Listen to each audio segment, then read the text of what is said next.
Halo semuanya, balik lagi bareng gue Fian Rafe. Dan karena banyak banget yang antusias untuk gue lanjutin alur cerita kelanjutan dari Battletrop The Heaven ini, maka gue bakalan lanjutin alur ceritanya. Dan tanpa banyak basa-basi lagi, yuk kita langsung cek this out aja kelanjutan alur ceritanya.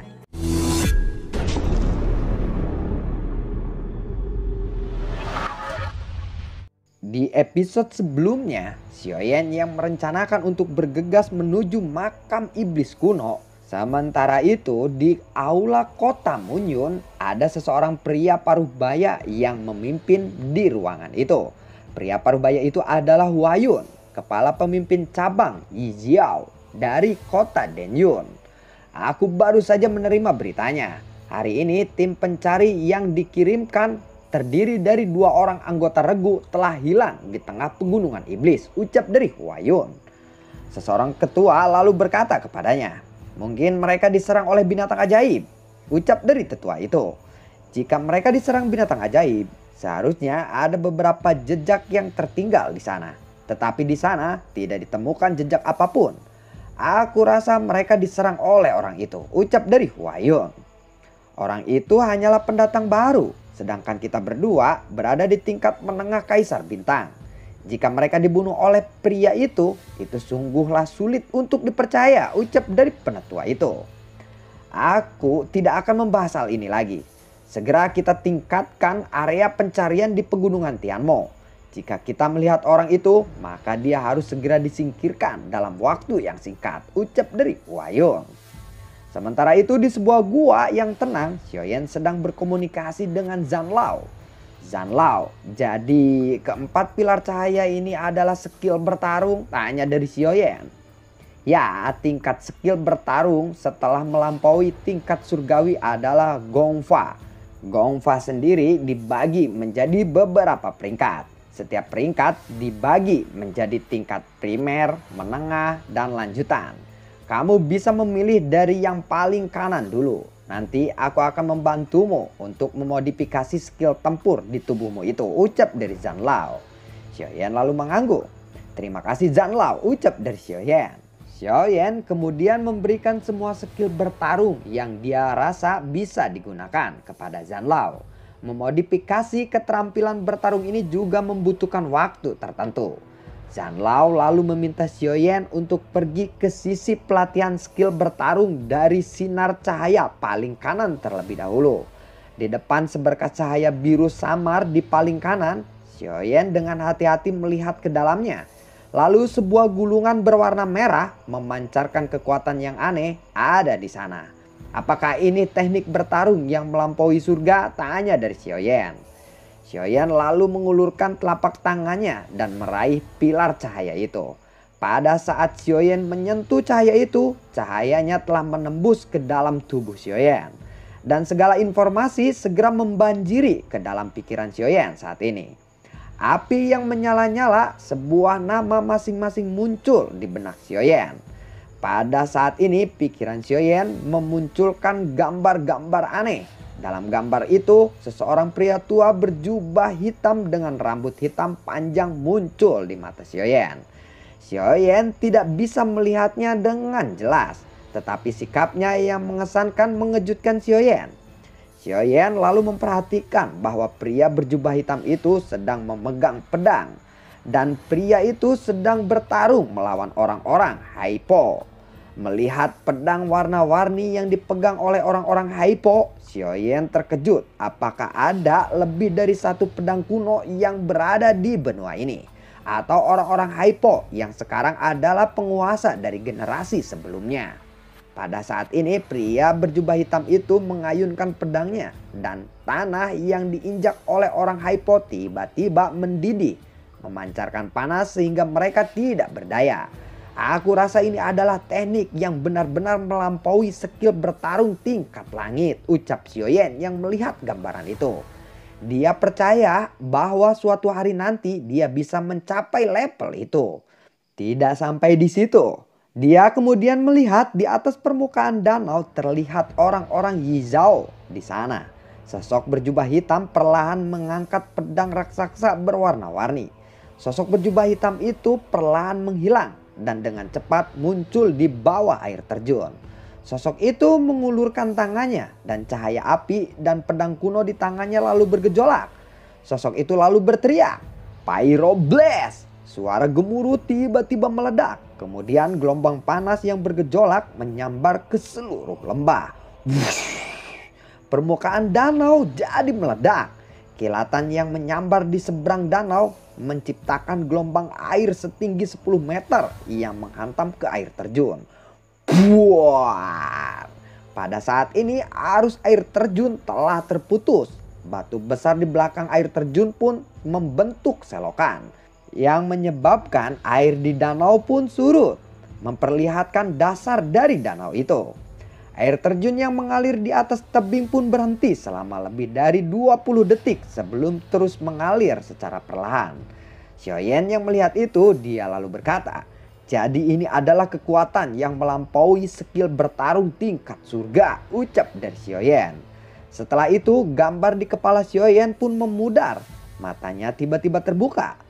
Zanlao melihat Xiaoyan membuka matanya dan tersenyum. Lalu Xiaoyan berdiri dan berjalan di luar menara. "Api yang membara!" teriak dari Xiaoyan. Tiba-tiba pedang berwarna-warni di tangannya muncul. Lalu Xiaoyan menebaskan pedangnya ke arah air terjun. Hiat! Buar! Air terjun pun terputus dan meledak. Dan di permukaan danau di dasar lembah beberapa percikan air besar berhamburan.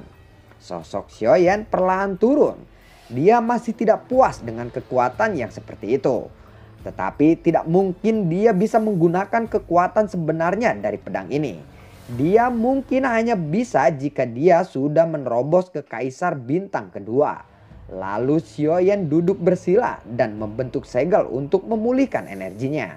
Setelah berlatih selama beberapa hari, siklus ini terus berlanjut.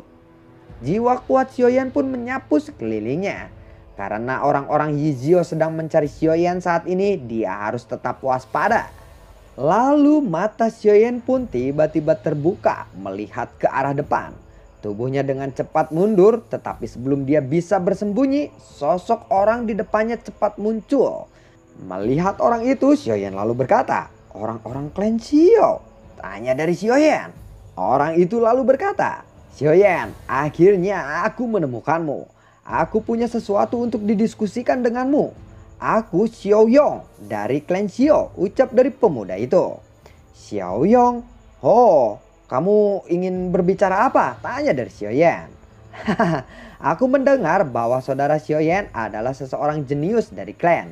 Jadi aku melakukan perjalanan khusus ke sini untuk meminta nasihat dari Xiaoyan," ucap dari Xiao Yong. "Benarkah itu?" tanya dari Xiaoyan. Xiao Yong sebenarnya hanya ingin tahu apa yang ingin dilakukan oleh Xiaoyan kali ini. Bakat yang dia punya tentu akan mempengaruhi murid-muridnya yang telah dilatih di klan sebelumnya. Dia takut bersaing dengan Xiaoyan jika Xiaoyan terus berkembang di tempat lain. "Kalau mau bertarung, ayo jangan banyak basa-basi lagi. Jangan pikir aku tidak tahu niatmu itu," ucap dari Xiaoyan.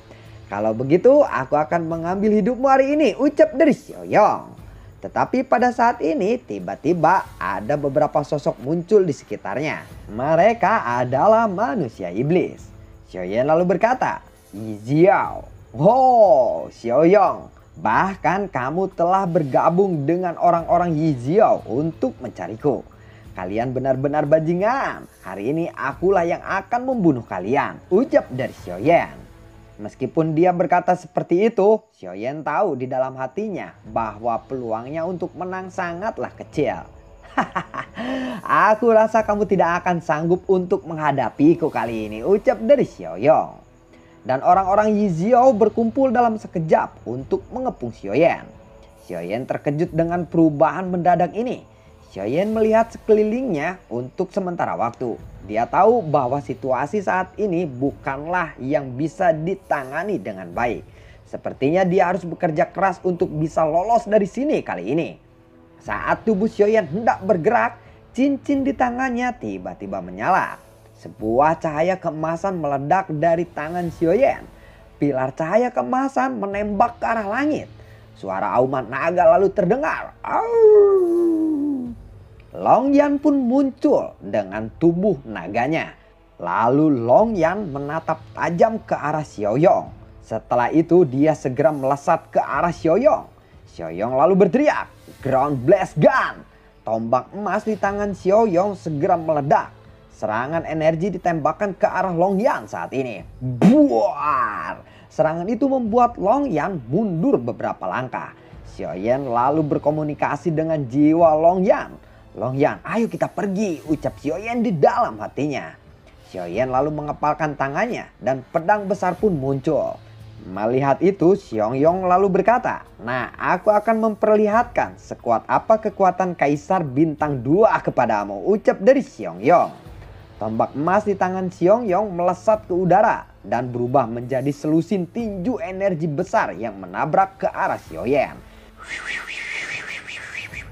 Xiaoyan lalu melambaikan tangannya. Penghalang lalu segera terbentuk di depannya. Buar! Penghalang Xiaoyan seketika telah runtuh. Tetap saja itu tidak bisa menghentikan serangan dari Xiaoyong. Xiaoyan segera berteriak, "Golden Emperor Blast Gun!" Pedang di tangan Xiaoyan segera diayunkan ke arah serangan Xiaoyong. Blentang! Buar!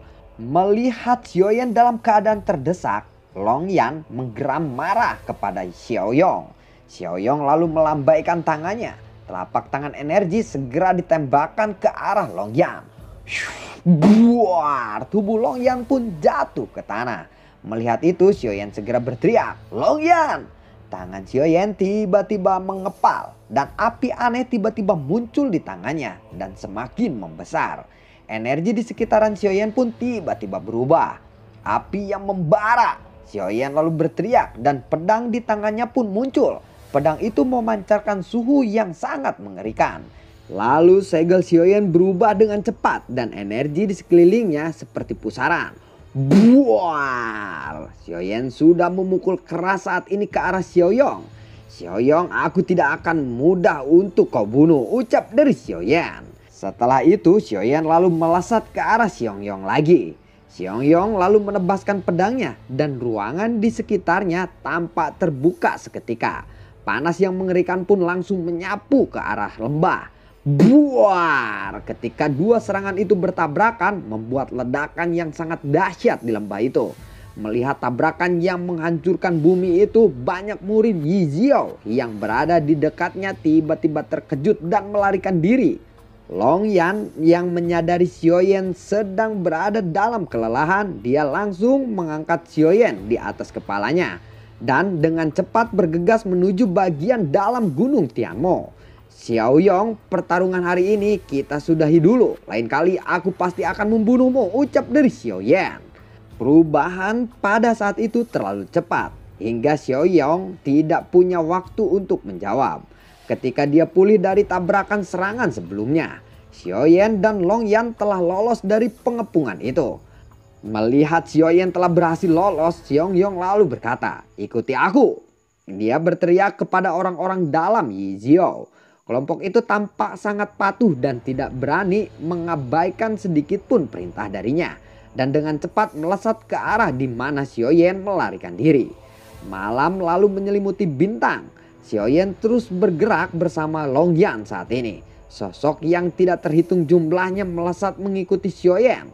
Zhan Lao lalu berkata, "Aku tidak bisa untuk mengurus mereka semua. Cepat masuk ke pemakaman iblis itu," ucap dari Zhan Lao. Sosok ilusi tiba-tiba muncul di samping Xiaoyan. Sosok itu adalah Zhan Lao. Xiaoyan terkejut dan berkata, "Zhan Lao." Zhan Lao lalu tersenyum dan berkata, "Suruh Long Yan untuk berhenti di tempat ini," ucap dari Zhan Lao. Xiaoyan pun menepuk tubuh Long Yan dan mereka pun berhenti di atas pegunungan Tianmo. Pada saat ini orang-orang Yi Xiao masih mengejar Xiaoyan dan sudah sangat dekat. Xiaoyan lalu melambaikan tangannya, penghalang tak terlihat pun muncul dan terbentuk. Lalu wajah orang-orang Yi Xiao pun berubah saat melihat Xiaoyan membentuk penghalang. Xiaoyan hanya tersenyum melihat orang-orang itu. Zhan Lao lalu berkata, "Baiklah, mari kita buka jalan menuju pemakaman iblis," ucap dari Zhan Lao. Xiaoyan lalu mengangguk. Xiaoyan segera melambaikan tangannya dan menara Jin Chen segera muncul dan tergantung di udara. Seluruh gunung Tianmo tiba-tiba bergetar. Tidak lama kemudian dengan suara terendam gerbang batu besar lalu pecah dan menunjukkan cahaya yang aneh. Orang-orang di sekitarnya yang melihat kejadian itu mereka lalu berkata, "Apa ini? Ini adalah reruntuhan. Sebaiknya kita melapor ke kepala. Kita telah melihat gerbang batu ini muncul," ucap dari orang-orang itu. Lalu Zanlao berkata kepada Xiaoyan, "Bersiaplah untuk masuk. Situs ini sangatlah bermanfaat bagimu. Aku hanya bisa bertindak ketika nyawaku terancam saja. Hati-hatilah," ucap dari Zanlao. Xiaoyan lalu mengangguk. Sekitar 10 menit kemudian pintu gerbang batu itu sepenuhnya telah terbuka. Melihat itu Zanlao lalu berkata kepada Longyan, "Longyan, kembalilah ke menara," ucap dari Zanlao. Mendengar itu Longyan pun lalu mengangguk. "Ayo kita harus segera masuk," ucap dari Xiaoyan. Saat memasuki pusaran energi itu, Xiaoyan dapat dengan jelas merasakan bahwa ada kekuatan yang menolak mereka. Tetapi dengan bantuan Zanlao yang menghasilkan cahaya redup di permukaan tubuh Xiaoyan, kekuatan tolakan itu segera menghilang. Tanpa kekuatan tolakan itu, kecepatan Xiaoyan pun tiba-tiba meningkat. Dan beberapa menit kemudian di depan kegelapan sebuah lubang cahaya pun muncul. Xiaoyan lalu bergerak menuju cahaya itu. Setelah muncul dari cahaya itu, Xiaoyan tiba-tiba berada di tanah yang luas dan sunyi. Langit di sini berwarna merah darah. Udaranya mengandung gas darah yang benar-benar mengkikis kulit Xiaoyan, menyebabkan permukaan tubuh Xiaoyan memiliki beberapa luka. "Cepat makan rumput dewa itu," Zanlao buru-buru berteriak. Ketika Xiaoyan merasakan kulitnya terbakar, Xiaoyan tidak berani mengabaikan teriakan dari Zanlao. Dengan cepat dia lalu memakan rumput merah itu. Setelah mengambil rumput merah dan memakannya, energi hangat menyebar di tubuh Xiaoyan saat ini, membuat permukaan kulitnya kembali pulih. Rasa sakit yang merobek di permukaan tubuhnya pun berangsur-angsur hilang. Darah iblis ini benar-benar dimiliki oleh kuburan iblis kuno ini. Darah ini sangatlah kuat. Jika kamu bisa menyerapnya, akan ada peningkatan kekuatan yang tidak terduga saat itu, ucap dari Zanlao. "Menyerapnya? Apa kau sudah gila?" ucap dari Xiaoyan. "Hahaha, jika dilakukan sekarang tentulah sangat mustahil. Karena kamu harusnya menemukan hal lain sebelum bisa menyerapnya. Kamu harus menyerap darah ajaib ini dulu," ucap dari Zanlao. Saat Zanlao berbicara, Xiaoyan telah duduk bersila di tempatnya. Matanya sedikit terpejam dan tangannya membentuk segel pemulihan. Tapi ketika suara Zanlao terdengar, mata Xiaoyan tiba-tiba terbuka lagi.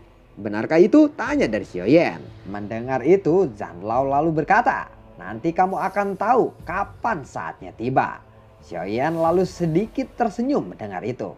Xiaoyan lalu melanjutkan pemulihannya lagi. Sementara itu di bagian luar pemakaman iblis, berita tentang tiba-tibanya gerbang batu muncul di pegunungan Tianmo telah menyebar ke seluruh negara bagian Dizhou, menyebabkan kegemparan di wilayah itu. Berbagai orang dan macam-macam faksi mulai pergi menuju pegunungan Tianmo. Hanya dalam beberapa hari, langit di atas pegunungan Tianmo telah dipenuhi oleh orang-orang. "Apakah Xiaoyan telah memasuki lorong ini?" ucap dari Xiaoyong. "Dia memang masuk. Aku melihatnya dengan mataku sendiri. Dia dibantu oleh seseorang lelaki tua yang tiba-tiba muncul di sebelahnya," ucap dari seseorang pemuda berlogo Yizhao di dadanya. "Orang tua? Mustahil. Aku tidak pernah menemukan orang lain di sampingnya. Anak sialan itu, bagaimana bisa reruntuhan kuno ini bisa diakses oleh orang biasa seperti dia," ucap dari Xiaoyong. Meskipun banyak orang kuat di seluruh negeri datang, tetapi tidak peduli seberapa keras mereka berusaha, mereka tidak bisa memasuki gerbang itu. Karena mereka dipantulkan kembali oleh sesuatu kekuatan yang tidak terlihat. Banyak orang kuat yang ingin memecahkan segel kekuatan penolakan ini secara paksa, tetapi tetap saja mereka telah gagal. Pada saat yang sama, ada kegemparan juga terjadi di antara orang-orang Xiao. Di aula orang-orang Xiao, ada seseorang pemuda berjubah putih yang sedang melapor kepada Xiaoli dan Xiaolong. Xiaolong lalu berkata, "Kamu bilang Xiaoyong, apa yang ingin dia lakukan?" Binatang kecil ini, jika Xiaoyan sampai terluka, aku tidak akan membiarkannya hidup. Bagaimana keadaan Xiaoyan sekarang? Tanya dari Xiaolong. Pemuda berjubah putih itu lalu berkata, saat kami baru saja tiba untuk melindungi Xiaoyan, Xiaoyong datang dan menyerang Xiaoyan. Di sisi Xiaoyong banyak orang-orang kuat dari klan Yijiao. Kami tidak berani untuk bertindak gegabah saat itu. Orang-orang Yijiao pun mengepung Xiaoyan. Pada saat itu sinar cahaya keemasan telah muncul. 9 naga guntur emas misterius muncul untuk melindungi Xiaoyan. Saat itu juga 2 jenis keterampilan hebat telah bertabrakan. Setelah beradu serangan, Xiaoyan pun pergi bersama naga itu ke puncak gunung Tianmo. Mendengar itu semua tetua menghela nafas lega. Xiaolong lalu berkata, tunggu, tadi kamu bilang 2 jenis keterampilan. Satunya mungkin dilakukan oleh Xiaoyong. Tetapi yang satunya, mungkinkah itu Xiaoyan? Tanya dari Xiaolong. Pemuda berjubah itu lalu berkata, kami tidak terlalu jelas pada saat itu. Dan tidak bisa melihat dengan jelas. Tetapi salah satu keterampilan itu adalah The Golden Emperor Explosive Gun. Ucap dari pemuda berjubah putih itu. Mendengar itu, orang-orang pun segera terkejut. Setelah beberapa saat, mereka pulih dari keterkejutan. Xiaoli lalu berkata, Xiaoyong sudah bekerja sama dengan musuh untuk mengejar dan berencana membunuh anggota klan kita. Sesuai dengan aturan klan, kita harus memberi pelajaran pada pengkhianat. Semuanya tangkap Xiaoyong, ucap dari Xiaoli. Xiaolong lalu berkata, aku tidak peduli siapapun yang menggunakan keterampilan bertarung tingkat kedua. Jika Xiaoyan berada dalam bahaya, aku pasti akan turun tangan saat itu, ucap dari Xiaolong. Xiaolong pun segera berjalan keluar dari aula itu. Xiaoli lalu berkata, baiklah, ini belum terlambat. Mungkin pasukan musuh juga sedang bergegas ke pegunungan Tianmo saat ini. Minta para tetua untuk mengerahkan orang-orang kita. Kita akan pergi ke pegunungan Tianmo saat ini, ucap dari Xiaoli. Orang-orang pun segera keluar dari aula itu. Dan bagaimana kelanjutan ceritanya? Nantikan konten gue berikutnya dan semoga sehat selalu untuk kalian. Ya gimana ya bro, ya begitulah. Gue tadinya mau upload video yang ketiga nih malam ini. Cuman karena takutnya udah terlalu malam dan ya gue memutuskan untuk gue upload mungkin besok aja siang kali ya. Jadi ya mohon maaf gue belum bisa mencapai kebutuhan kalian nih sehari 3 episode ya. Jadi gimana bro, skripnya jadinya malam-malam. Ini udah jam setengah 12 baru selesai di dubbing. Ini juga gue maksain ngedubbing malam-malam. Terima kasih semuanya, dan buat kalian yang suka akan pembawaan alur kelanjutan dari BTTH ini, kalian bisa like, share, dan bagi-bagikan ke teman kalian. Dan semoga sehat selalu untuk kalian. Gue selalu ucapin terima kasih buat kalian yang sudah mensupport channel ini lewat link Saweria di bawah kolom deskripsi.